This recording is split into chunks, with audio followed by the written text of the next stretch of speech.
Good evening. I believe we are live right now, and we are, Mr. Smith will be pulling up our PowerPoint as I welcome all of you. We are sorry for the delay this evening. We appreciate the fact that each of you have taken time on this very cold night to join us. We hope that all of you and your families are warm and safe this evening, and we appreciate the opportunity to have a conversation virtually with you. So thank you so much for joining us. I hope that you saw our announcement, obviously, that we will be in a virtual setting again tomorrow with AMI, with everybody except for Southwest. And Southwest is just a little bit behind because of, or actually ahead, maybe you could say that they've used up all their AMI days. So tomorrow they actually will have a snow day, which then has to become a makeup day. So those are the realities of, the different types of closures we've had for AMI because of the COVID situation. The discussion tonight is one that we are now in our third version of this. We've had a different focus each night. And so there's some similarities within the structure of how we deliver on the meetings that occurred last week and Tuesday, and then again this evening, but there also will be very unique aspects of it. So Mr. Smith, if you would go ahead and go to the next slide, please.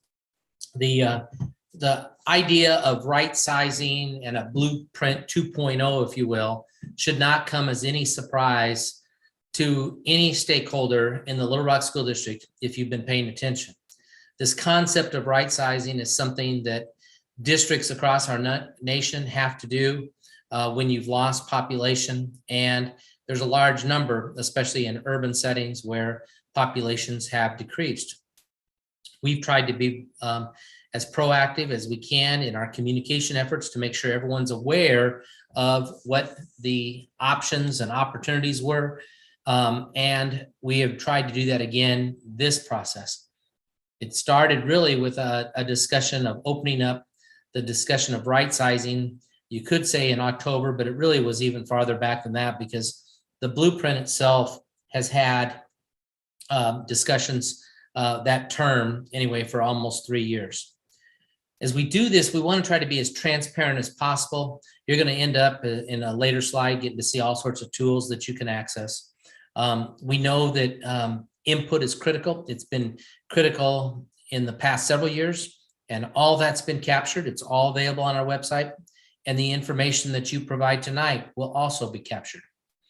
Finally, we believe that the recommendations that we're bringing forward to our Board of Education are recommendations that do create benefit for our students, and it is also a benefit to the financial targets that we have in this school district.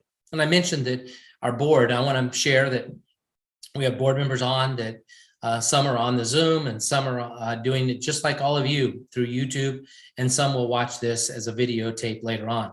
But I can tell you they're engaged because they're following up with questions and comments to me after these Zooms, just to double check to make sure that they understand something very clearly, or to make sure that they understand the question that may have been presented by a patron or a community member. If we go to the next slide, I want to share just kind of the calendar of events. You can see that bolded is the meeting that we have tonight. We did decide to go for tonight. Yes, we had a little bit of a challenge initially getting up and running. We're a tad behind, but not too bad. And we've had two other meetings. One you can see on the 26th, its focus was really about Booker and Carver and the potential of combining those two schools into a new STEAM delivery. We had a meeting on Tuesday night similar to this, and its focus was on Meadowcliff and Baseline. Tonight's focus and the types of questions that we're really trying to address will be regarding Western Hills and it becoming our Ignite delivery. It's home for Ignite. That's our virtual delivery for all K-12. And we also are going to talk about multiple pre-K movements that this administration, me as your superintendent, are recommending to you. We also want you to be aware that there are multiple other ways for you to be engaged beyond tonight. So if you look at it, February 8th, that will actually be an in-person opportunity. It will be almost old school in the situation of you'll come in, you'll sign up to speak, and you'll have 3 minutes to address the board. The board will be present if at all possible. All 9 board members hope to be there, and they will listen to the comments that you generate. That will be followed by our February 10th agenda meeting. That meeting is not really set up for public comment on these topics. It's more about discussion for the board, their opportunity to have their own time to kind of go back and forth. And the administration will present a presentation that evening as well. February 24th would be the target for the possibility of action for our Board of Education on this set of recommendations. At the February 24th meeting, as always, there's public comments, opportunity for anyone who chooses to speak and address the board. At this time, I want to point out that there's a QR code that's at the bottom of the page. The QR code is an opportunity for you if you hover your phone over that, and it will be on subsequent slides. So if you miss it right now, you'll be able to come back to it, but you hover over it, and that will open you up into the district website where there are tools available for you to provide feedback and comments. If you go to the next slide, the foundations of these recommendations are, in our eyes, sound. Now, not everybody will probably agree with everything that I'll say, but these things are, in our eyes, why we're making these recommendations. We believe that if there's a school that's under 300, it's very challenging in order to do the collaborative work that you really want to do to impact literacy, impact math, have staff have the best chance of being in a collaborative setting so that it really has a whole team that's able to tackle and support students who have a wide range of abilities. We also know that with a school size that's under 300, the example tonight would be Western Hills, that if you're under 300, you don't have all the key personnel that are available to other sites. For example, you may not have a full-time counselor, you may not have a full-time nurse, and we understand those are really essential people for support of kids, families, and even staff. It is an efficiency of resources as well. If you look at these recommendations and think about why we're doing them, we know that if you have a school of less than 300, it is more expensive. It just has more cost per student to educate that child at a school of less than 300. And a bottom line is that if you have a school that we were to have the students no longer at that campus, it could generate anywhere between 600 and 800,000. And those are pretty conservative numbers just by being able to reduce cost. Operational staffing does improve when you're doing these things. Operational staffing can be everything from the staffing of teachers to the staffing of classified personnel. One of the key things that's unique about this one, and we've had a variety of different situations in my tenure where we've had to treat things differently. Many of you might remember when we closed McClellan, Fair, and Hall, that those staff members had to reapply for their job. And if they reapplied and didn't get it, then they could be out as far as an employee in the Little Rock school system. Well, in this scenario, that is not the case. Every employee who would be impacted by any of these moves, if there is an efficiency of staffing and we have to make some adjustments, they can't follow their kids, they will have a job somewhere in the district. And so we have shared that with our teacher associations. We've shared that with the employees when we've had the opportunity, and we will continue to bring that forward as an important element of this set of recommendations. Finally, I leave you with a phrase that just says, if not now, when? And you know, we've even had a person in the very first meeting say, well, why, you know, Mike Poor, you're going to retire at the end of this year. Why are you leading this? Well, to be honest with you, it's simply the right thing to do. You have to do the right work over and over and over. And we have, and that's why we've been successful in this past year of being able to get salary increases for our staff, because we've had to make tough decisions. And this is a tough decision. I do not want to discount that. It's a tough decision, but you have to look at it in the sense of what's the best thing for our entire district, and will this also potentially have a positive impact even on the students who are impacted by the moves. Again, I know that's kind of some controversial statements, especially if you're in a site who has some movement taking place, but that's what we do believe. And of course, you're going to be able to comment on that. And so next slide really shows a little bit more about the whole element of how you can provide feedback. First, tonight's meeting is unique in the sense that you can provide very direct feedback with questions that you can send in to that email address that's lined up on number 1, and we have it on number 6 bullet point as well, where you can access and share your information with blueprint@lrsd.org. You can provide your question, and that question will be received. Ms. Smith is manning that, and then she will be able to, when we get to that section of the meeting, she will be reading the questions, and the staff that I have assembled with me tonight and myself will try to answer those to the best of our ability. We also know that our Board of Education very much values the fact of having written comments that can come into them. And many of you have already done that. Some of you have done it even back in October and November of providing information. You can continue to do that. I would suggest that you email, it includes all board members if you do send something like that to them, but you can also use the tools that are a part of our website. Speaking of tools and communication, there is the February 8th meeting. I'll reiterate that, of being able to talk directly to our board. And you can also use the February 24th board meeting to talk directly to the board. There is when you go over that QR code, that opens up an opportunity for you to be able to really provide kind of some unique information. We would love to have you share the plus, the minus, the interesting, and the enhancements. Now, sometimes plus and minuses are really easy to come up with.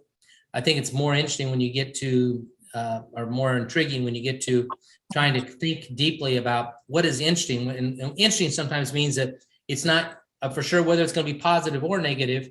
And you just say, I don't exactly know what to think about this. And here's something I want you to give consideration to. That creates deeper thinking, as well as, are there things that could be done to enhance the recommendation that the administration is putting in front of our board? So use the QR code for that. And again, you can start to send in your questions even right now as I speak, and you'll want to, listen hopefully to several of the PowerPoint slides that are coming up that give more details. Some of the information will be new that have not been presented before. So it may start to answer some of your questions. Finally, on this slide, are there tools that you can access? One of the tools is a facility planning working document.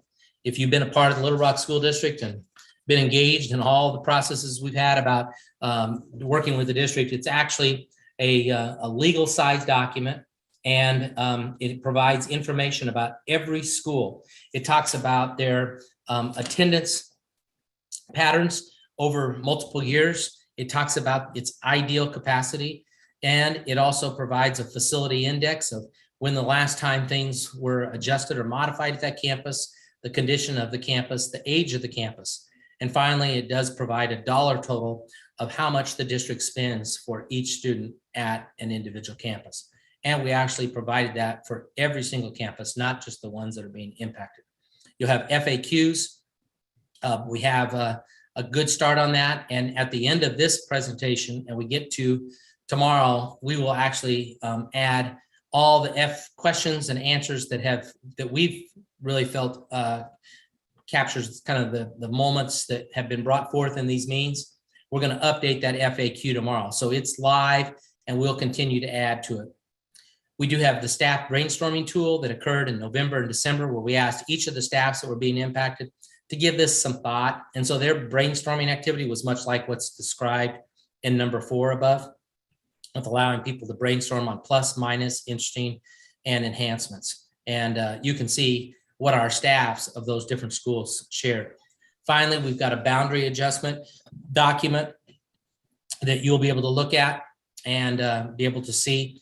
And I can tell you already that I'll be asking Miss Elliott, who's one of the team members on, we're going to be asking for an additional document to be put in for access that shows a little bit about some of our pre-K numbers, because we know that's been in question.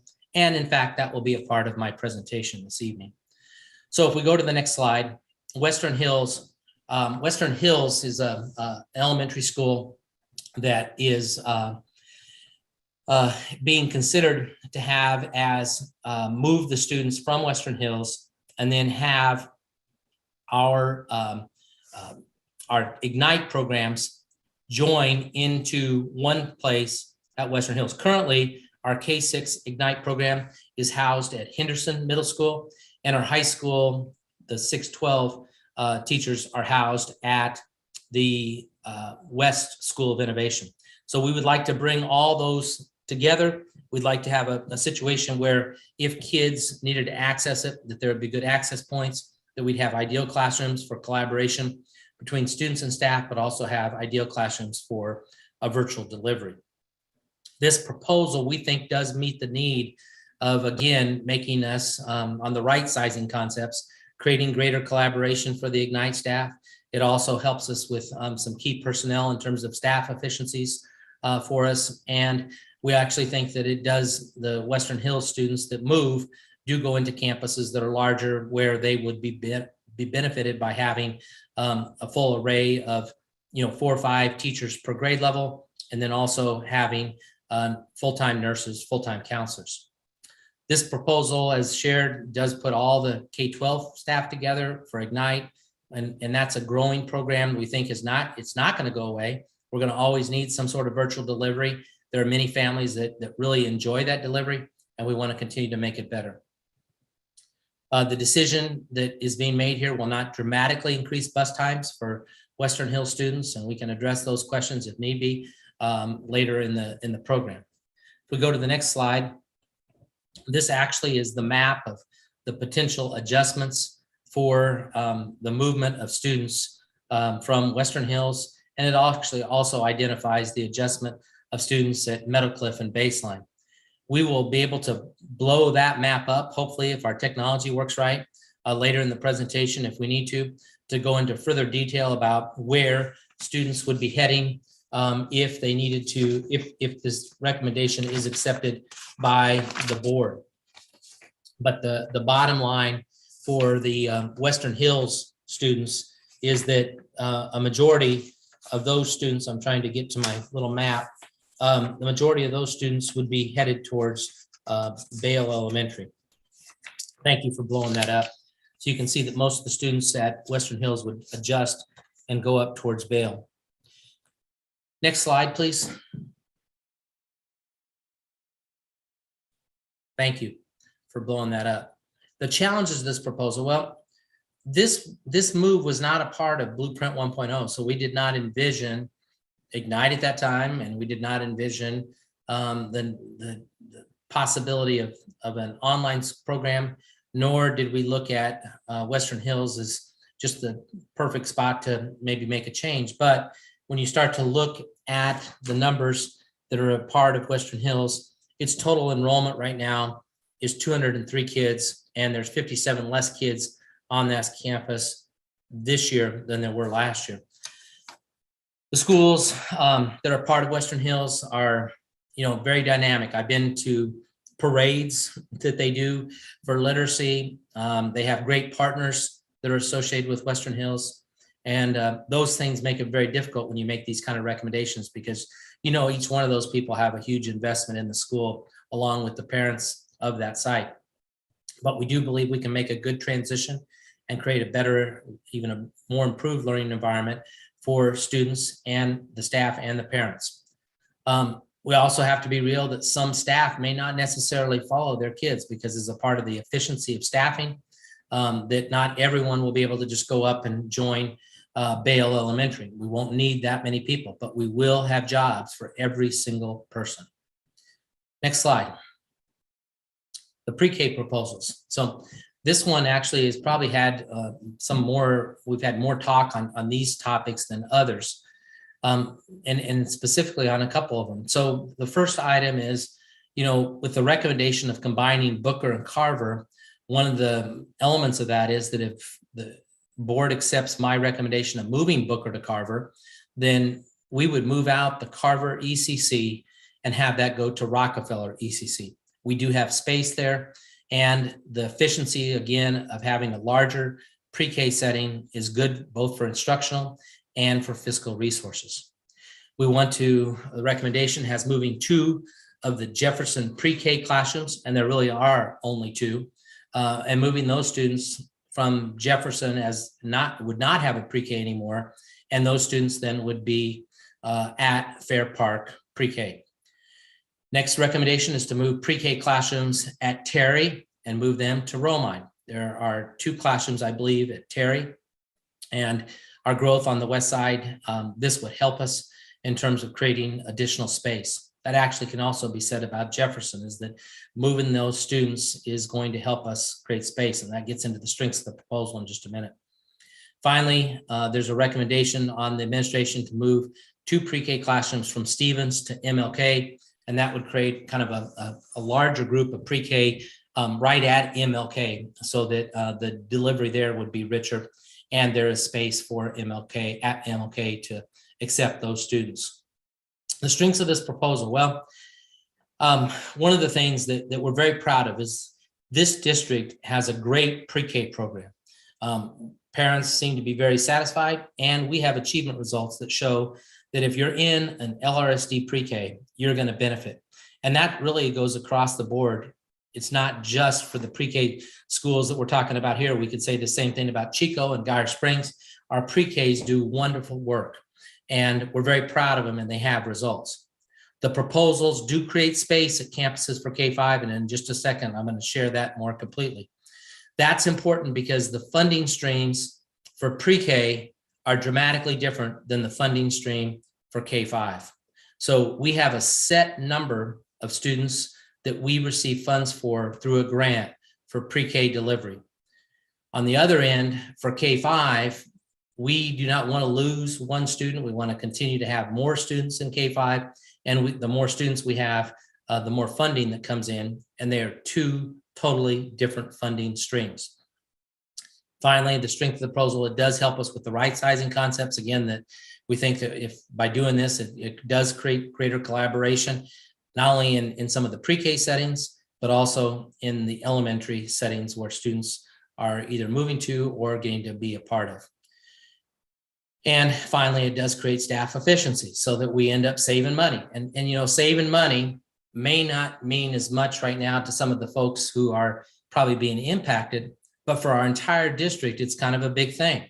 This district has been hampered in terms of being able to provide salary increases for such a long time. We finally got there, but that came because we were smart with our staffing. That's what we're trying to do here too. We want to be able, and the board, I think, wants to be able to come back with staffing increase on salaries for all employees. And a part of that is we have to make sure that we use the resources and the facilities that we have to the very best of our ability. So now if you go to the next slide, and I have a feeling that we'll probably end up coming back to this on some of the questions, but this gives you an overview of some data that certainly has come up. So I hope that people will say, well, they are listening to us, where they're seeing the emails that are coming in. And this is in some ways a response to that, as well as a response to some of our board members who've had questions. So we've put down the schools that are being impacted with moves and being able to share how many kids are at that campus, and how many have continued on at that K-5 school, and also looked at it in terms of siblings who are attending that school simultaneous. And we did that for all 4 schools. One of the things that you can say kind of generically about the overall data is that, you know, for the most part, and you have to understand that our pre-Ks, they're not zoned. They don't have a specific attendance zone. No one has a guarantee to go anywhere. It's really about trying to get into a pre-K. Some of you have tried to get into one pre-K and then had to go to another because it was already filled up. So we only have so much space, and we have to use that effectively. There is not a guarantee really to be in anywhere. And we actually have had to make some moves previously, even well before I came. Probably one that was very emotional for the board and the superintendent at one point was when Roberts had to get rid of its pre-K because its size grew too large. In some ways, that's kind of what we're talking about with Jefferson tonight. Jefferson, you can see, does have we have down a number of students that are currently at the campus. There are 40, and we don't know how many of those will now transition up. We can see that they do have two children that are siblings of those 40 pre-K students. That's how you can read that. If you go down to Stevens, you'll look and see that the number of students at that pre-K, it started off with 58, and you can see that now it's at 38 this year. Again, we don't know how many of those students will transition up. It's not a guarantee for them to transition to Stevens because they didn't have a zone to begin with, if that makes sense. So many times people attend a pre-K that's not even a part of the zone that they're designated to go towards. And many families also obviously choose some of our magnet programs. Terry Elementary, you can see again that there are 40 students at that campus, and we don't again know how many will transition. There's only one family member that has assembly that's in the pre-K program at that campus. So we hope this is important data. This is one of those that we're going to ask Miss Elliott to make sure it gets posted onto our website tomorrow as another one of the tools that you can look at in more depth and potentially ask us questions. Again, you can always shoot me an email or my staff, and we're going to try to follow up as quickly as we can on some of the data. And we're also obviously going to try to answer questions tonight. If you go to the next slide. Well, the challenges to this proposal, well, there's parents at our K-5 sites that very much like the convenience of having a pre-K option at their campus. That would be Stevens, that would be Terry, that would be Jefferson, and you could even say Carver right now. But what we're trying to be able to show also is that convenience, not everybody takes advantage of it, nor has that opportunity to be able to go into the K-5 because they're zoned for a different school. And every school is a little bit different in that regard. That's why you want to look at that previous sheet in more depth and look at the data. The other challenge of this is the proposal could generate additional travel for some parents who can then have to have schedule issues because of where their children are attending. And we have heard families say that. We want to honor it, and certainly that could be the truth. Want to make sure that one of the challenges that everyone understands is that pre-K guidelines and regulations are dramatically different than the regulations that we have to go by from the Department of Education. That's a real balancing act. And so everything from funding to playground equipment to restrooms to you can go on and on and on. There's dramatically different set of expectations. And so anytime you make changes and movements, you want to try to simplify the opportunity we have as a district of responding to the expectations that are part of early childhood education. And of course, we want to be able to respond and meet the expectations that the Department of Ed has for K-5. The pre-K program finding on a challenge is they're not zoned. And so, it's easy to say, well, I'm in Stevens and I'm locked in then to be able to go to Stevens. That's not necessarily true. It's not necessarily true to be at Jefferson pre-K and then say you're going to be going to Jefferson K-5. And again, that chart kind of illustrates that if you go back and look at that. Next slide. So we're now at a place where we're going to stop, and we're going to do questions and answer. The presentation that I just delivered was just a tad longer than the previous ones because we're covering quite a few topics right here. And we're going to stay with you tonight, and till at least 7:30 of having as many questions answered as we can. Previously, we ended sometime just a little bit after 7. Tonight, we'll extend that time if need be to answer as many of your questions. So Ms. Smith, I don't know, are you able to unmute to share the questions? I am. Okay, we're ready. The first question is from Mr. Dwayne Green. He says, if a student being moved from Western Hills has a sibling at another LRSD elementary school, can the student be moved to the school the sibling is attending? For example, I have a student at Western Hills and one at King. Can the student at Western Hills be moved to King? It's a great question, Mr. Green, and I appreciate, and I'll first share, and I'll have Dr. Fields help answer this if I fail in any way or enhance my answer. We do have this as a part of our question and answer document, so that one of those tools that we shared that you can access, that is on there, of sharing all the scenarios that we believe we've kind of thought through of these movements of students and the adjustments. But the reality is on your specific case, I would say that you probably have an excellent chance of being able to have that student that's at Western Hills be able to join Martin Luther King, because Martin Luther King's numbers are a little bit lower. So more than likely they would fit, but it is not guaranteed. So I want to share that, is that siblings, if you have them at different schools, we do everything we can to make that adjustment, but it's not guaranteed. And we know how critical it is. So most of the time these things get worked out. Dr. Fields, anything that you'd like to add to my response? No, sir, your response was perfect. Thank you, Pam.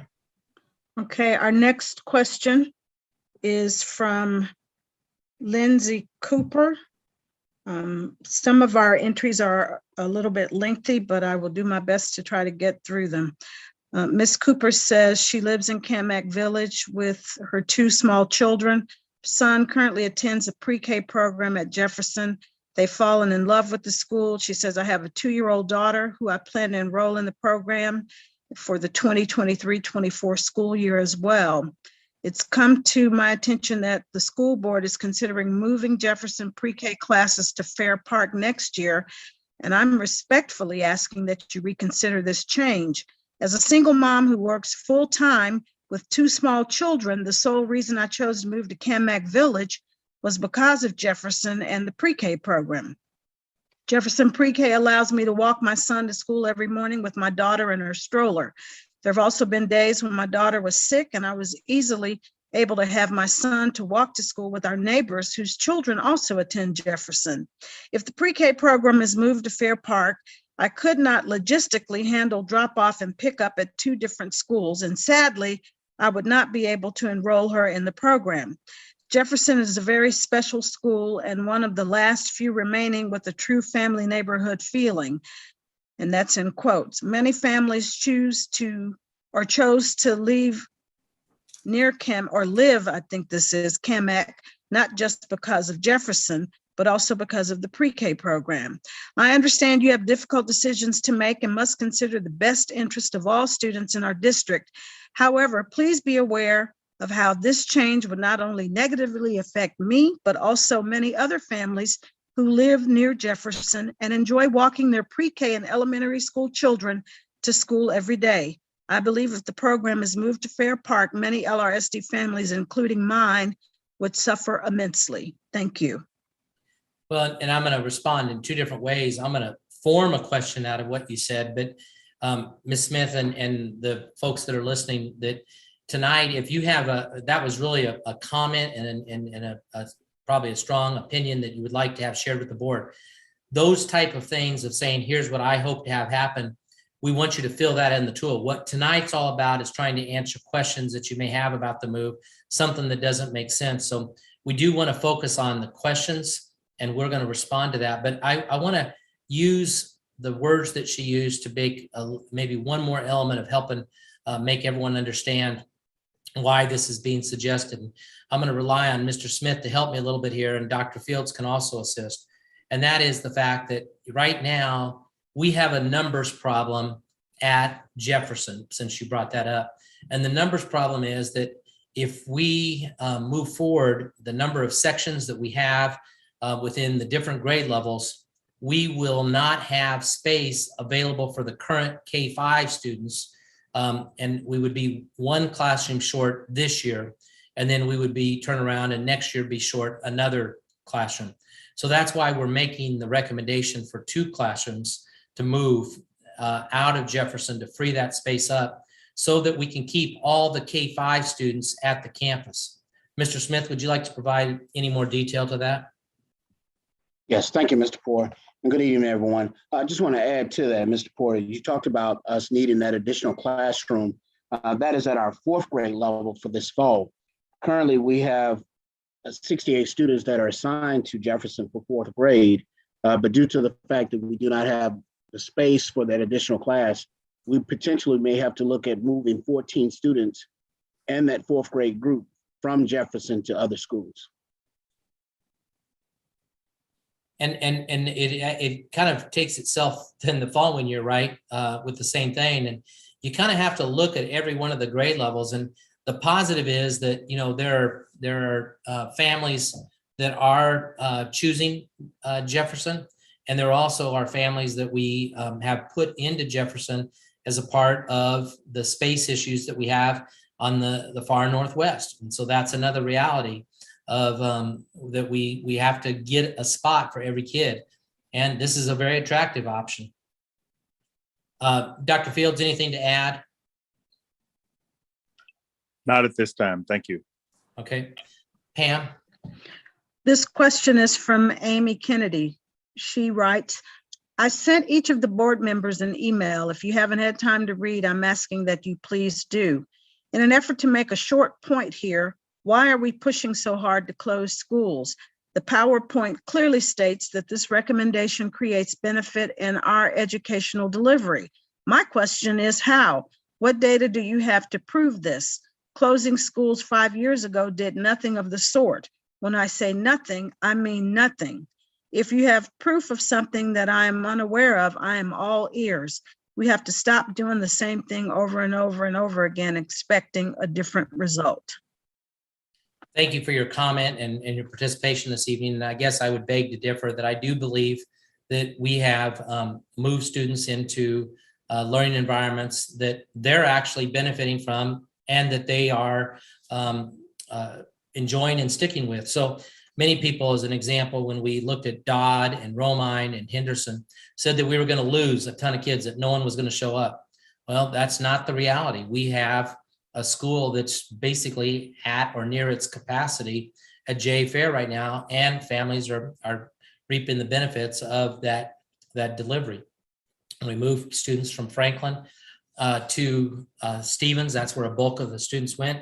Again, those numbers held. Families were happy with what happened at Stevens. I still remember the first time that we held an event of transition of Franklin parents coming up to Stevens, and they couldn't believe the facility that they were getting to come to at Stevens Elementary. We also know that as a part of this, that, you know, the district, in terms of what you're right about and just being real, is that we're not where we want to be in terms of achievement levels on literacy, as an example. And we've been working on that diligently with all new curriculum and the type of approach that does really force and seek the collaboration between our professionals in the teaching group. And we know that that's going to have an impact. So I don't mean to be defensive. I just think that there are some things that show that good things are happening. And finally, the resources that have been saved as a result of some of these measures ultimately came to a part that we were able to do several things. One, we've been able to do building projects during the course of this 6-year span, 5-year span. And we also then were able to give employees a significant salary increase this year by us continually working to tighten our belt. Mr. Bailey, do you have anything to add on the financial end? Because I know I've covered the instructional side, but anything that you'd want to bring up just on the financial parts of some things we've done? No, I think you pretty much covered it. So, of course, we got a lot of more capital improvement projects in the near future, along with additional increases that we have planned over the next 2 years for teachers, and some additional probably increases for our classified staff as well. So it's very important that we take the fiscal responsibility seriously. Thank you. Ms. Smith, go ahead. From Robin Reynolds now. Having fought to keep Jefferson open almost 40 years ago, and then watching the tremendous resurgence of public education in Little Rock, I have several questions. We'll pose one now and then come back to the other ones as we continue to move through the program tonight. But the first one is, how many overflow students from other attendance zones are currently enrolled in Jefferson? Yeah, and that I don't know if I can give you specific numbers tonight, Ms. Reynolds, but we can probably provide a little bit of a ballpark number on that. Dr. Fields, would you like to try to tackle that initially? In terms of the exact numbers, I would have to have a little time to research that and put that in the Q&A. But I can say that we do use Jefferson as an overflow school when we don't have seats in the West Little Rock sector. And typically what happens on that is that we actually have those students, and I think Mr. Smith, you can help me with this one. We were talking to Ms. Register today just on a variety of topics about some of the topics for the night, and she shared about how her kindergarten classes grow, and some of those students are coming from areas outside the district. Mr. Smith, anything to add? That is correct. For example, this current year, we have 75 kindergarten students, and of those 75, 25 are students who are out of the zone. And so typically, as Dr. Fields stated, we do use Jefferson as over, and typically it's at the kindergarten level.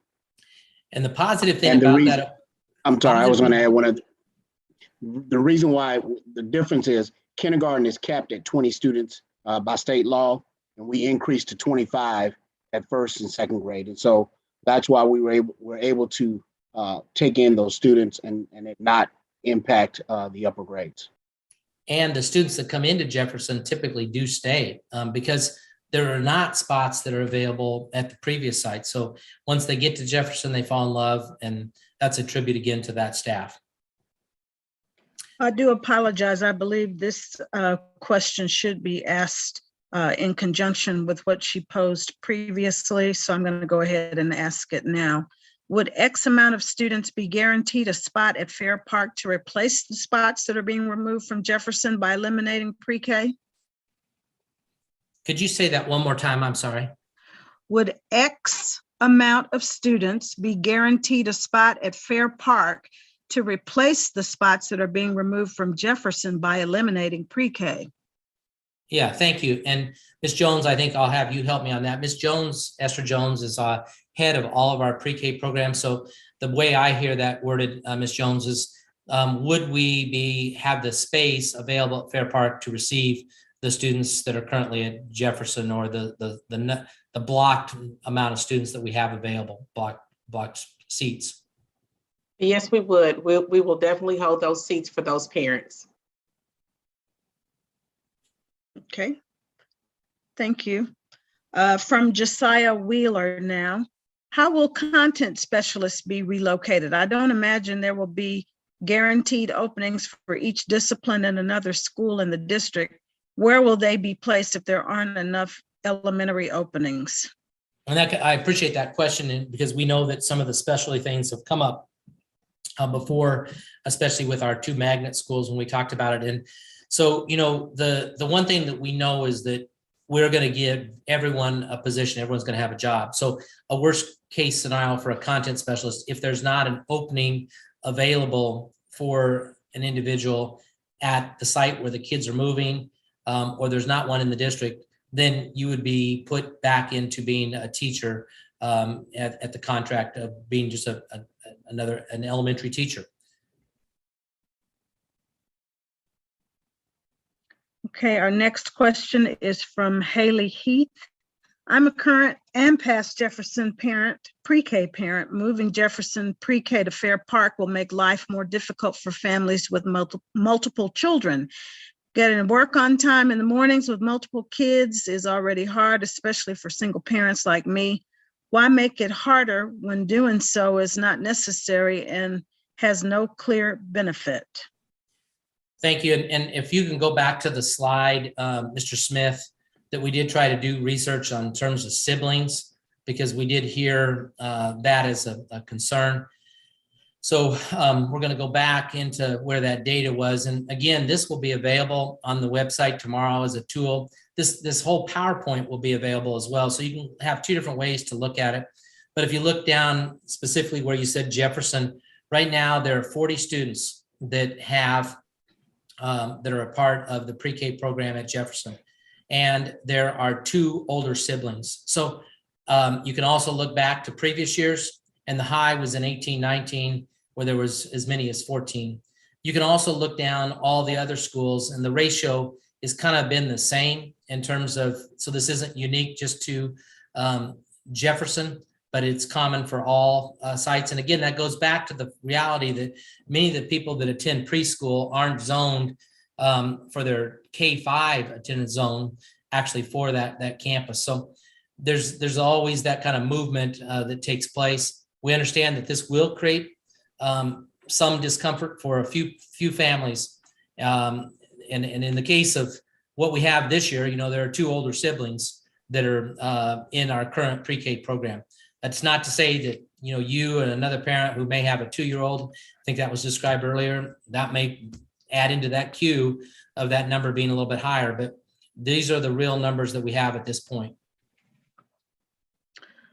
This question harkens back to a previous response from you, Mr. Poor, and also Dr. Fields about the district turning away in-zone students in favor of out-of-zone students. Why is this happening? This is from Chris McNulty.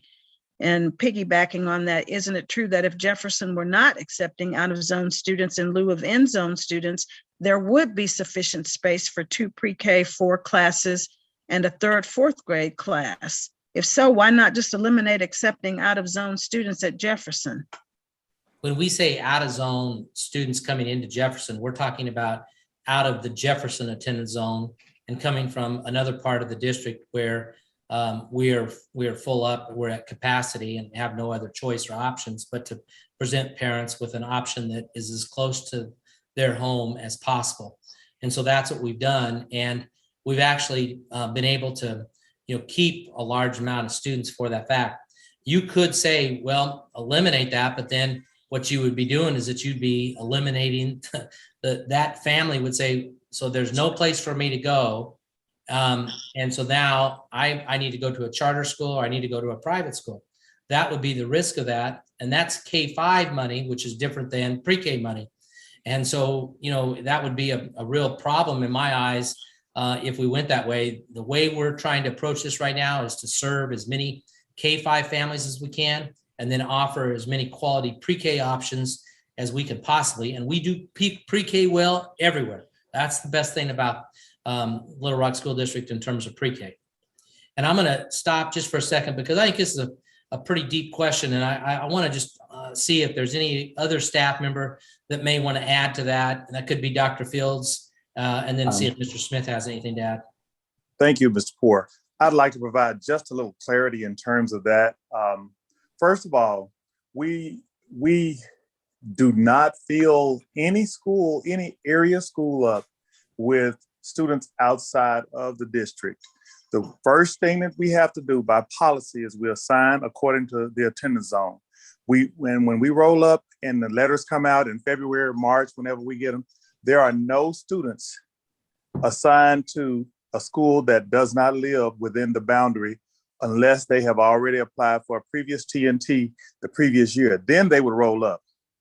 We don't grant TNTs, we don't grant appeals, we do not assign outside the attendance zone until all people who are taxpayers in that attendance zone have been assigned. And our policy also states that we have to have at least 5 to 10% seats left available for people in the event that someone moves in that attendance zone where possible.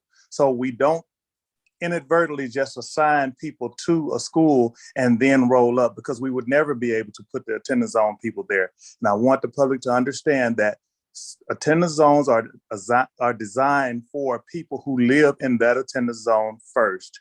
And if there are enough seats available after we adhere to the policy, we then ultimately assign students there as seats are available. I think I really appreciate Dr. Fields also making a distinction about students that reside in the Little Rock School District and those that reside outside. And we do know we have students that do want to access our pre-K and elementary program outside the school district. And I hope that gave some clarity to the answer. Mr. Smith, did you have anything you wanted to add to this one? I think my comment goes back to some of the comments that have been said about the difficulty of dropping stuff at most sites. We've had this previously at the district level of looking at our pre-K programs where we could be flexible of having the start time at our pre-K centers adjusted so that parents can have the opportunity to go to our pre-K centers earlier and then be able to make it to our elementary schools. That is something that has been discussed and is on the table for us to look at to support families that have to have multiple drop-offs in pre-K and elementary students. And I would take his comment as a great example of the brainstorming tool that we have, that would be considered an enhancement, something that we could do as a part of this move that would be a benefit to parents who are going through this type of transition. And so thank you, Mr. Smith. A question related to Western Hills now from Ms. Rhea Ann Hall. Would you mind restating the financial advantages of having the Ignite Academy located at Western Hills compared to our students and staff housed there? Yes, ma'am. The program at Ignite right now is being served at two different campuses. One is at Henderson, that's the K-6 group. And then the other group is the 612 that's out at West School of Innovation. West School of Innovation is kind of maybe a good place to start, in that if they grow like they have in the past and they grow by another 100 students, they simply won't have space for any Ignite teachers on that campus. And we do anticipate growth because that's what's been the case every year that they've grown by just a little bit. And this year they actually doubled in their size. They're going to be maxed out and only been able to take in 100 kids this year. We think they'll achieve that target. And then that leaves no space. So we have to move the Ignite teachers at the secondary level no matter what. Then it only makes sense to have the Ignite teachers be housed in one spot so they can be collaborative. And that creates a benefit to the students, the parents, and the staff in terms of being collaborative. On the elementary side, when you have a school such as Western Hills that currently only has 200 students, 203 was its October count, if I'm correct. And so it lost 57 students from last year to this year. And so, the dollar amount that we spend at that campus is higher. The number of people that are the support level is a challenge, like counselor, and Mr. Smith, you can back me up. I believe they have a halftime counselor at Western Hills. And I also believe that the nurse is only halftime. Correct me if I'm wrong, Mr. Smith. You are correct on the counselor. Okay. We do have a full-time nurse there. Okay. And then if you look at it by grade levels at Western Hills, when you have 200 students, and Mr. Smith, you may be able to pull this up as I'm talking, but typically that means at the very most, there would be 2 teachers per grade level. But my guess is that at some of those grade levels, there might only be one teacher teaching for a grade level. That is not a good situation for students or staff in terms of collaboration or having needs met. Because if you can have 4 or 5 teachers working together, the way you can group and break kids out, the things that can be done in terms of collaboration between teachers, that is a research driven thing.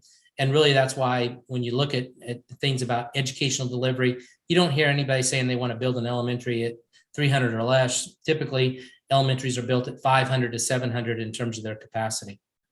Mr. Smith, anything to add about the number of teachers per grade level at Western Hills? No, sir, you covered it. Okay. Jordan Tinsley writes, I know anecdotally at least 2 Jefferson pre-K students who have siblings at the school.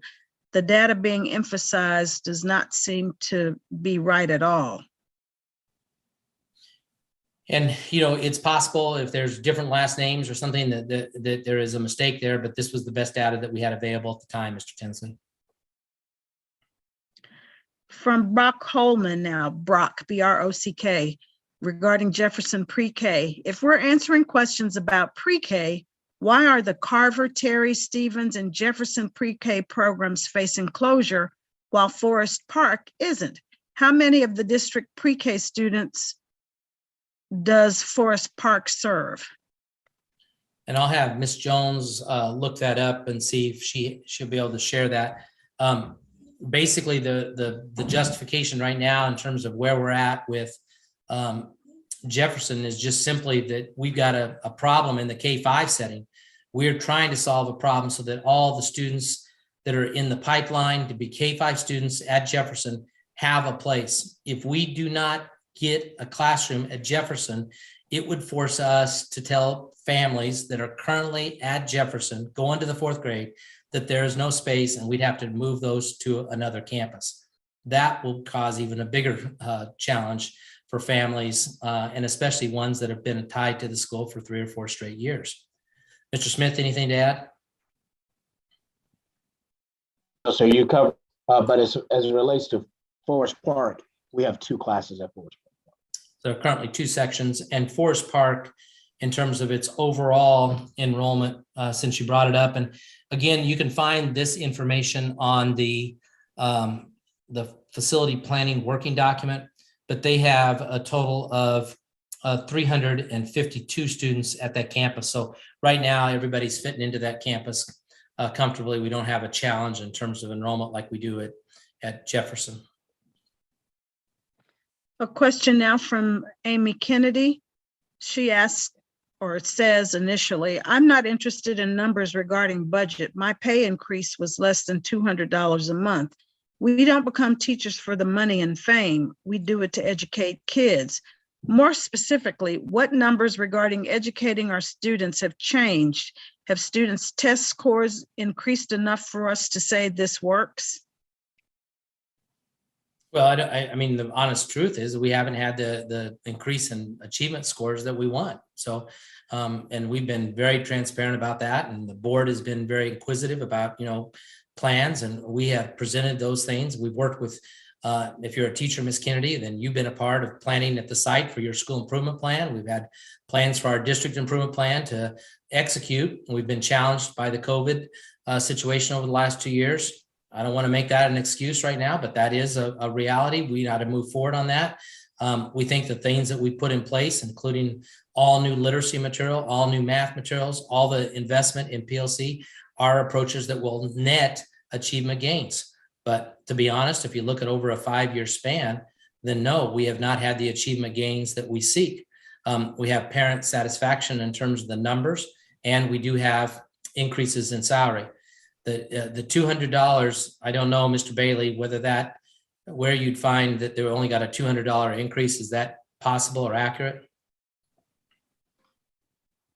Not for teachers, but I'm not sure. We have to go back and research that specifically. If it was a classified position, I suppose it maybe was, but yeah. Teachers got a 3% increase. Well, they actually got more than that. We went from 36,000 to 43,000 this year. So yeah, it's quite a bit. Were you ready for the next question? Yes, ma'am. This one is from Tina Heiss. The pre-K schedule adjustment question. Presently, teachers are contracted to work from 7:30 to 2:55. If the pre-K start time is changed, will our contracts change, or will we be compensated for having to report at an earlier time? Well, we're stuck with just like any school district of what the contract would say. So teachers have an 8-hour contract, and as a total part of their day, that's everything. That's their planning time, the lunch. So that's what we have no matter what. If you go beyond that, then we have an obligation to pay you for that. Anything to add, Ms. Jones or Mr. Bailey? No, and she may be referring to, us maybe staggering the time for arrivals for parents, but that won't affect her contract at all. Thank you. This one from Josiah Wheeler. It's a follow-up. If a specialist is only licensed for PK to 12 music, how can they go into the general classroom? Well, and that's a really good example. We had that come up actually in the discussion with Baseline and Meadowcliff as well. And one of the things about music is that we've actually had a hard time hiring music instructors at the elementary level. And so, that choir teachers, so forth, that has been a challenge for us, where we've had openings and had to fill them almost late into when the school year started. So, I believe that we'll be able to accomplish that. The worst case scenario might be that someone that is typically used to being an elementary person may have to go up and work at the middle school level. But again, your certification that you just shared says that you're K-12. So that opens up that window of opportunity where, boy, when you get to K-12, we always have openings within our fine arts group right now. This question has come up a couple of times, and I know you addressed it earlier, but just to reiterate it for the people who might just be joining. This one from Joshua Gillespie. Dear Superintendent and Superintendent Poor and board members, I wish to echo concerns articulated by Whitney Moore. I would ask the district to please find a way to keep pre-K at Jefferson Elementary. It's my understanding that Jefferson is receiving overflow students from other schools, and that those overflow students from out of the Jefferson district make up approximately 1/3 of students in some grades. Would it not be possible to spread the overflow around and keep Jefferson pre-K? Well, you're hitting it. We have talked about this probably in multiple questions, but I will go ahead and do a quick recap. We've looked at this in a way to try to say what's the advantages of having students first just go to the Fair Park, and it's an excellent pre-K and a pre-K center. There are all sorts of educational benefits in terms of supports that happen with a larger pre-K. That's a positive. The other thing that we've looked at is that when we get students that choose to, because it's their attendance zone, to come to Jefferson, or that they get assigned to it as a part of overflow, the students at Jefferson stay. That's a tribute to Ms. Register and her staff, that they, when those students show up, they become theirs, and they are tied to Jefferson, and they're very happy with it. And Jefferson has an excellent reputation. So the final thing is that the funding streams for pre-K and K-5 are dramatically different. And the way that this district has to operate, has to function on a year-to-year basis is through a K-5 setting, because the pre-K, at least up to about 1,200 students, that's an approximate number, is through grant funded. Here is a question now from Molly and Chris McNulty. Why has the district waited so long in the 2021-22 school year to raise the possibility of removing and to actually vote on whether to remove the pre-K 4 classes from Jefferson for the 2022-23 school year? Wouldn't you agree that creating this type of uncertainty puts parents in a bind on deciding where to send their kids next year, and ultimately erodes trust in and support of LRSD? Well, anytime you make this type of set of recommendations, the timing is always a challenge, I think. But the one thing that we have, and this is a part of our Q&A, and Dr. Fields may want to respond to this as well, and maybe Ms. Jones, but one of the things that we've set up is that if these things are approved, the students, let's say for at the elementary level, there will be an open window for the students and the families to actually have the option to attend any campus in the school district. That could be their new assigned school, but it could also, we have left spaces available at the magnet schools. At the pre-K level, with the movement that we're talking about, there is available space for any of the recommendations that we're making to house those students that are being moved from one of the 4 campuses. Dr. Fields, anything to add that I may have missed? You did not miss it, but I just want to reemphasize that we are proactive in the event the board does decide to move on our recommendations. And again, we have reserved seats at all of our magnet schools and all of our specialty schools for this second open enrollment period that we could possibly have if approved. Ms. Jones, I know you've already talked about pre-K and making sure that the spaces are available. And just a quick sweep: Romine, Stevens, Rockefeller, and Fair Park. Can you just share and reaffirm the space availability? Yes, thank you, Mr. Poor. We will definitely look at the parents who have already enrolled and make sure they have a seat at those sites where those classrooms will transition to, if they possibly transition to those sites. We'll make sure that the parents have seats there. Thank you. A question now from Reader Blakely. I've come to understand that Jefferson students has students enrolled that are overflow from multiple surrounding. I'm sorry, let me start this over. I've come to understand that Jefferson has students enrolled that are overflow from multiple surrounding zones. The justification for closing pre-K program to make room for the currently enrolled students doesn't make sense unless you also include closure of those pre-K programs in zones from which the students are overflowing. Primary example being Forest Park. Additionally, has anyone explored simply adding structure space at Jefferson to accommodate these numbers? So I'll let Mr. Bailey come near the end to talk about adding structure at Jefferson. But if we're not having overflow from Forest Park. Forest Park right now has an enrollment at its campus of 352. That's 25 less students than they had last year. Jefferson right now, its number is at 379, if I'm correct, on their October count, and they actually went up 41. So you have to look at it a little bit different in how you're given consideration. I guess all the things we've talked about over this span of time is we're trying to share that we are bringing students that do need to have overflow to guarantee a Little Rock School District community member access to a seat that's closest to their home. And that does end up being Jefferson. If Jefferson gets full, then you're going to end up seeing us go more towards Forest Park, which is just a little bit farther down the road. And right now they would have seating and capacity to be able to receive some of those students. Dr. Fields, anything to add on that? I probably should have said it on the last question. I'd like to clear up something.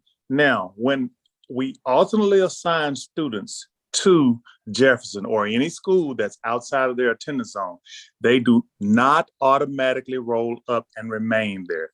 They can potentially remain there if they are granted a TNT. The TNTs are only granted after the attendance zone students roll up and claim all of the seats that they have a right to. So just because you go to Jefferson, that doesn't mean that you're going to stay there. If you're ultimately assigned, you will have to apply for a TNT, and that TNT is granted for you to roll up. And I'll start with the facility point that was asked about Jefferson, but we just passed a significant bond package. And one of the first things you have to understand is when we're doing right sizing, we're actually shrinking our footprint. And we're trying to make sure that we have enough space for the right space for each student. The other thing that we did is we were very transparent in terms of sharing with the public the projects that we felt needed to be done to prioritize the educational environments. And we packaged that. And obviously the voters, they liked what we had. I mean, we had a 75% approval rating. The plan to add any space onto Jefferson was not included on that. And I actually think it would be problematic with the campus itself, but I'll let Mr. Bailey share that. Yeah, one of the things, and we got to go back to the data that we're looking at to make these decisions. So right now, Little Rock has excess capacity in our elementary schools. So that's why we're looking at right sizing some of our campuses.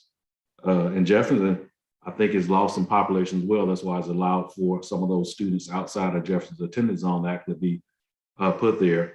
But right now, we do not have any plans for any expansions at Jefferson. So one of the things we talk about when we look at this pandemic, we lost quite a few students. And the decision was delayed on closing any or consolidating any because we want to really see if we're going to gain in those students back by offering, the virtual option and just, letting the pandemic go over for another year, and it just hadn't happened. So these are some of the decisions we just kind of delayed over the last 3 to 5 years. But right now, where our finances and where we are as far as our capital improvement plan, we really just got to make the decision. But no plans right now for any expansion at Jefferson. Okay, our next question actually is a statement from Amy Kennedy. She said, I do apologize. I have a $200 a month pay increase, just to clarify. So I wanted to Thank share you, Ms. that with Candy. you. I was like worried that we may have made a mistake somewhere, but because employees, we're proud of this. I mean, we're proud of that the board was able to move forward on this. This was one of their biggest priorities, and it maintains to be one of their biggest priorities. They have a goal to get us to a place where we're in basically the top 5 on salary structures on virtually every position. Well, to do that, you've got to sometimes do some things where you tighten your belt. We've been doing it in terms of tightening our staffing. We've been doing that in terms of doing some combos like we just did with Romine, Dodd, and Henderson. And now you've got this set of recommendations. But I also want to not lose the fact that behind this set of recommendations, not just fiscal, it also helps us in a way that we can do some things on the educational side with collaboration. I believe in teachers. I believe in teachers being able to work collaboratively. And I believe that for teachers, that's a pretty powerful engine to help any grade level improve and meet student needs that are very diverse in almost every campus. From Dana Holly now, if there is so much expected growth for Ignite Academy, what is the benefit of moving to Western Hills where the virtual teachers will have to share classrooms during their live instruction? I know that was a common issue at Henderson, that there was background noise or that teachers would have to move themselves and their teaching material to a new location to teach. I'm trying to go there. Hold on just a second. I'm looking to see Western Hills. Its capacity at that campus would say that it has approximately 362 kids that could fit in there. So, when you break 362 up and then into the different classes and the different spaces that are available at that campus, we feel like we have adequate space for Ignite right now, and we'll be able to fit it in comfortably at that school. From Brock Holman, what's your opinion on why Forest Park with high standardized test scores doesn't have any challenges with enrollment limited at 350 while Jefferson does with an enrollment at 400? Well, Mr. Holman, the thing that maybe I didn't say that right is Forest Park's capacity is not at 350. That's its current enrollment. Its capacity for Forest Park, let me make sure I get the right line on this, is its ideal capacity is just a little over 400, so approximately 410. I believe at different points, it's had even higher number than that. For instance, in 2016-17, it had as many as 465 students. Currently, again, it has 352. Okay, moving on to another question by Rebecca Reynolds. Excuse me. Robin Reynolds, excuse me. I do apologize. We actually have posed that question already. I was trying to make sure we were spreading our questions around. Going to check again for the latest ones coming up.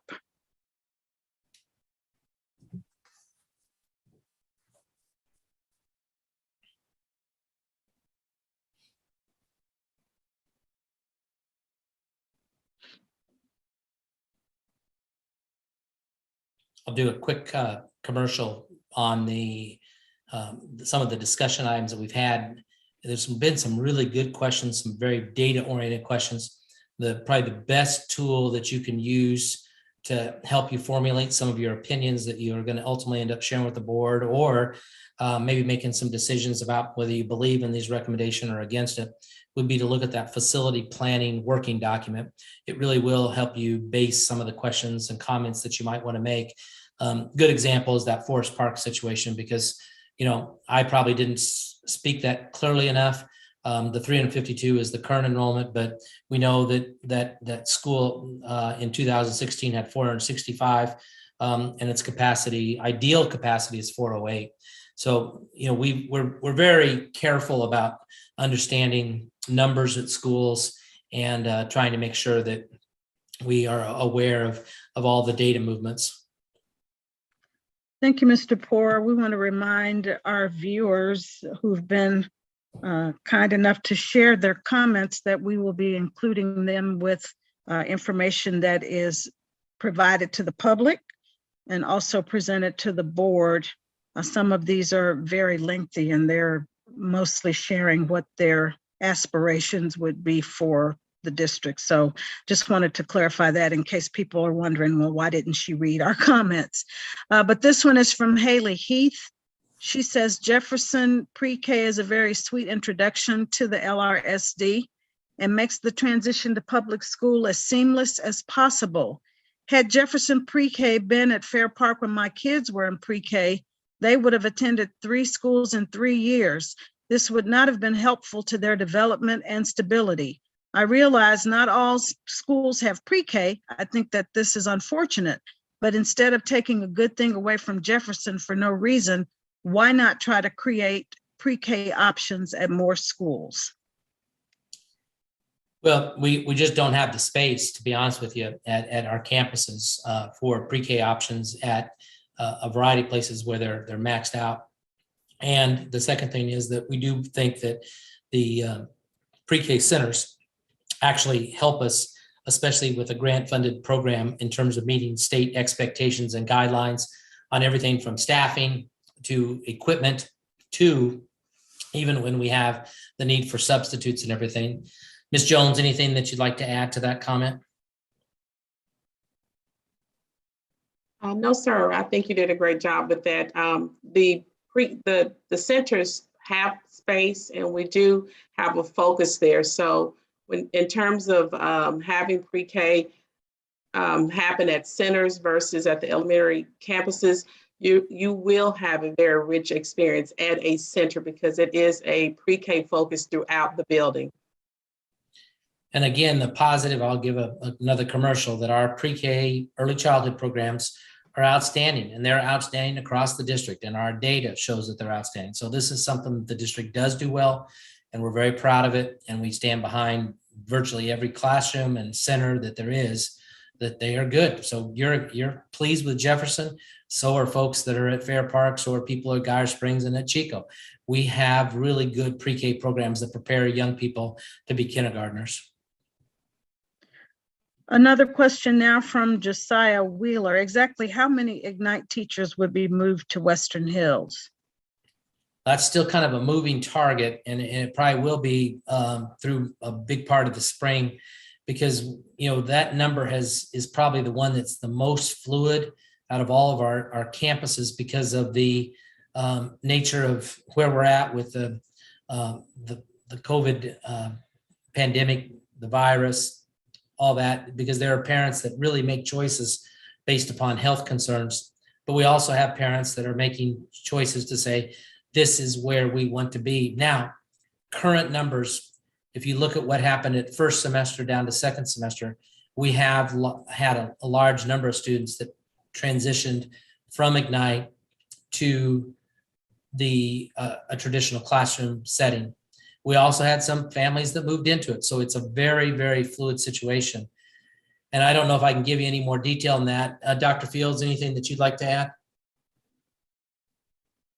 No, sir.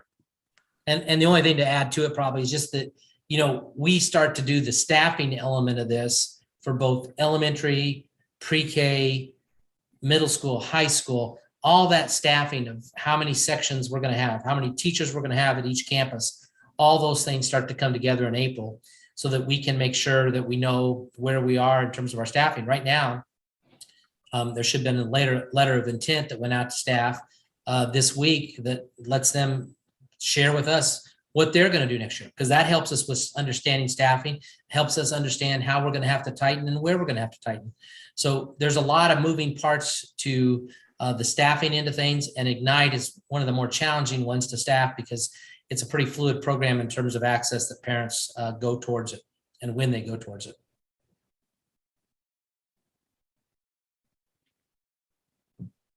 Brock Holman writes, have you considered the significant excess capacity at Forest Park as an easy solution to the Jefferson capacity challenge? With that significant excess, overflow students sent there would appear to alleviate the challenge at Jefferson and would allow the Pre-K to stay open. I think that Forest Park is going to be a future solution for the capacity issues that we do have, and that they are going to have to start to receive students. But right now, we have tried to get students to the closest proximate place, and that has been Jefferson. Families that go into Jefferson are happy in terms of that K-5 setting. I know families right now are happy with their pre-K too, but again, two different funding streams. We will use every overflow option that we have. Dr. Fields is a master at that, of working on it, because they're, people that can't get into Don Roberts, or people that can't get even into Fulbright. So we always are moving and trying to make sure that we get that adjustment and get them to the closest campus. And I'm sure you can appreciate that you'd want the same thing if you were in their shoes, in terms of being told that you can't get into your attendance zone. You want to go to the next closest campus that's outstanding. We do sometimes use Forest Park, but I'll be honest, a lot of them have gone into Jefferson right now. And then we're at, after we move forward on this, Jefferson's going to get to a place where they're at capacity. We're going to have to go to another spot. Anything to add, Dr. Fields? No, sir. Ms. Smith, probably because I think we've had some of the folks now with 2 or 3 comments that are the same.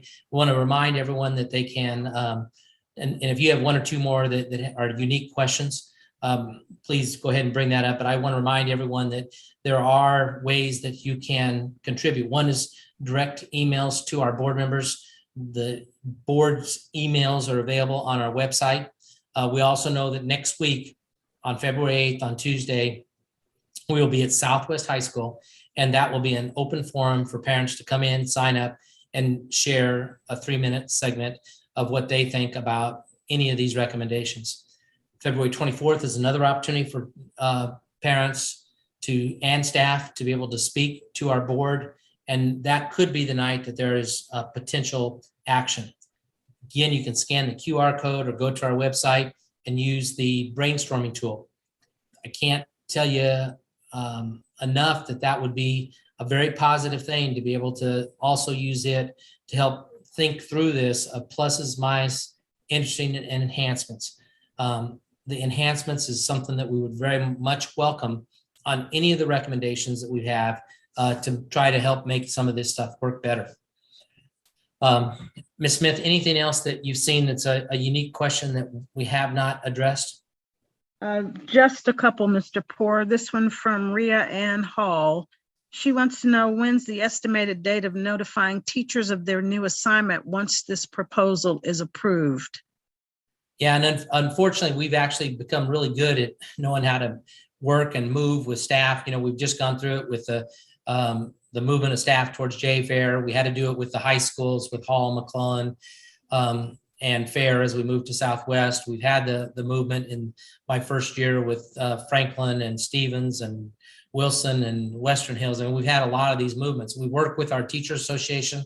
And to be frank with you, we will first, whoever the impacted sites are, the impacted teachers, we come to that campus and visit and answer questions directly and establish the process, and so that everyone understands that. And then typically we're able to get people into positions fairly quickly. Worst case scenarios have been some small number of people not being assigned in June. So that's kind of our track record. And I'm assuming we will be able to pull that off again this time. Final question from Aaron House. The number of students enrolled in Ignite is really a moot point for the capacity of Western Hills, since no students will be in the building. The needs of the teachers and the space needed to conduct a proper Zoom class is paramount to student success. Has this been considered in the deliberation of the relocation of Ignite teachers? We need individual offices to conduct successful Zoom classrooms.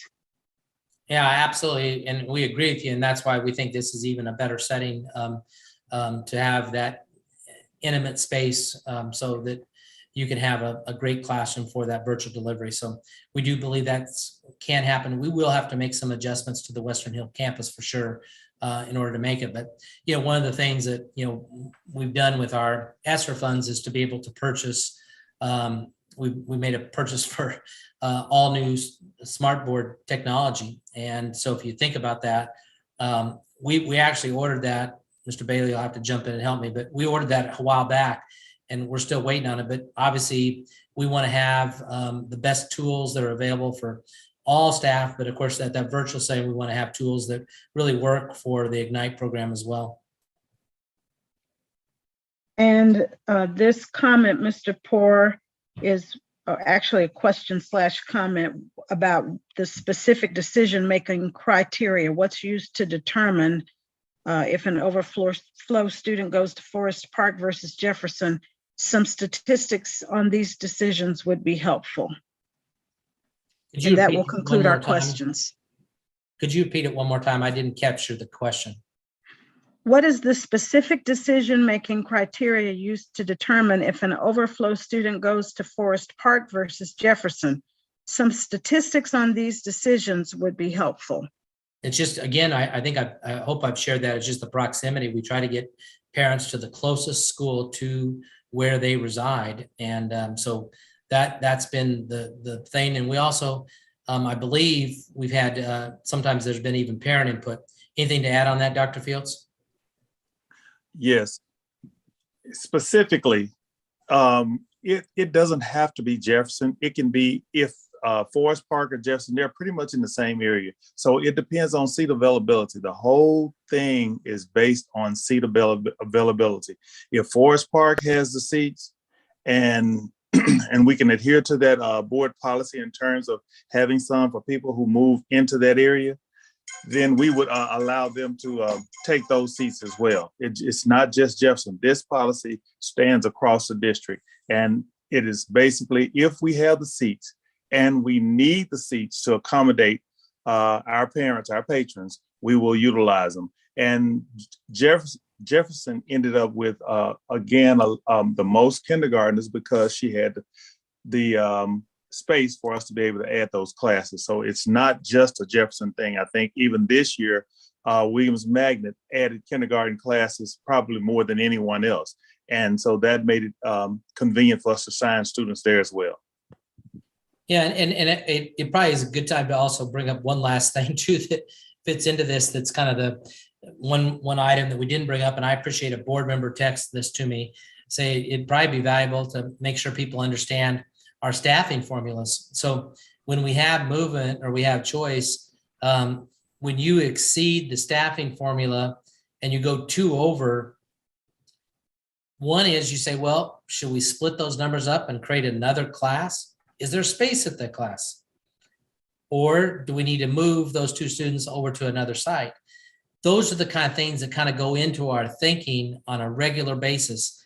This whole thing is staffing and making sure that we staff up to the number that we get credit for from the state.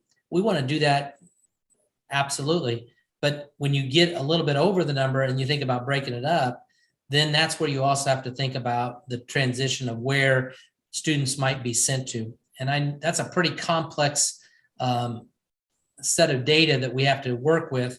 And Dr. Fields or Mr. Smith, you may have a much better and cleaner way to state that than I did. Would either one of you like to tackle that? I don't think there's a cleaner way of saying it than what you said. The bottom line is we have to look at a variety of things when assigning students.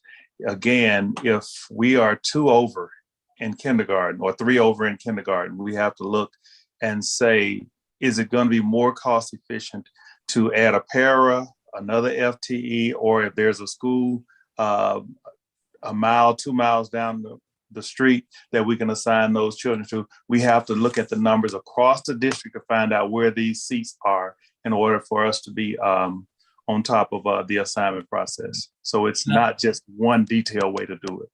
And I'm going to take it another way. It's very difficult. And I put Mr. Smith in an awful spot. I put principals in an awful spot, parents in a difficult spot, teachers, that at the beginning of the year, Mr. Smith, what happens when we have an environment where we're short teacher in one area and we're overstaffed in another building? Can you explain that scenario a little bit? It puts me in a position of having to have tough conversations with teachers who are in their building, and us having teachers after school start to accommodate the overage of the location. So we've done it at the beginning of the year. We did it here in January with Ignite, where we had to move 5 teachers from Ignite back to brick and mortar schools because we had students there without a teacher. So it's a transition for everyone, but at the end of the day, we're looking at what's in the best interest of students and how can we meet the instructional needs of those students. And it also, it's a bottom line fiscal responsibility that we have to take, because if we don't, we would just literally, we would be, spending money that we don't have, and you just can't do that. So I'll finish with that. And, what I want you to understand is, besides the February 8th meeting where people can come in, do listen to our board meeting on February 10th. Our board will be discussing these topics. We will be giving a presentation that night as well to the board. And we look forward then also to public comments that could come in on the 24th. We want to thank everyone for the engagement tonight. We had a very wide range of different types of people. Really, I think, the best part was we had Western Hills representation, and we also had voices come out about Jefferson. Unfortunately, I don't think we had any question about Stevens, and that's a shame, because really everyone needs to have attention to the whole set of proposals, and you have to kind of break each one of them out to think about it and look at it. But please do look at the tools that we provided.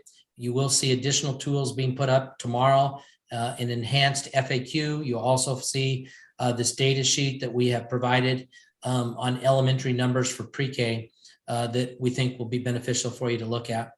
We appreciate your time and attention tonight. We hope everyone stays safe and warm tonight, tomorrow. We wish you a very good weekend coming up as well.